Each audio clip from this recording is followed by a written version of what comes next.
எல்லோரும் நல்லா இருக்கீங்களா? இன்றைக்கி டே 18 என்ன லஞ்ச் பாக்ஸ் பார்த்துடலாமா? காய் இன்றைக்கி என்ன பண்ணேன்னு பார்த்தீங்கன்னா பீட்ரூட் கோலா தான் பண்ணேன். இது வந்து பீட்ரூட்டும் துவரம்பருப்பும் போட்டு பண்ணுறது. பீட்ரூட்டை எப்பொழுதும் ஒரே மாதிரி இல்லாமல் இது மாதிரி ட்ரை பண்ணி பாருங்கள், ரொம்ப சூப்பராக இருக்கும். ஸ்நாக்ஸுக்கு வந்து நெல்லிக்காய் ஜூஸ் வச்சுருக்கேன்.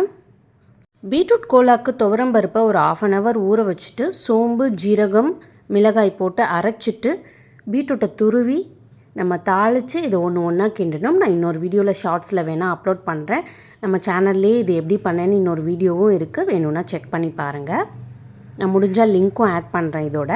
இன்றைக்கி வந்து நான் ரசம் சாதமும் பீட்ரூட் கோலா, ஸ்நாக்ஸுக்கு வந்து பார்த்திங்கன்னா ஆம்லா ஜூஸ் தான் வச்சேன். இது வந்து ரசம் சாதத்துக்கு மட்டும் இல்லை, தயிர் சாதத்துக்கு கூட இந்த பீட்ரூட் கோலா ரொம்ப சூப்பராக இருக்கும். கண்டிப்பாக ட்ரை பண்ணி பாருங்கள். பீட்ரூட் பிடிக்காதவங்களுக்கு கூட இந்த பீட்ரூட் கோலா ரொம்ப பிடிக்கும். அவ்வளோதான், எங்கள் வீட்டு லஞ்ச் பாக்ஸ் ஈஸியாக ரெடி ஆகிடுச்சு. இன்னொரு வீடியோவில் பார்க்கலாமா? பாய்.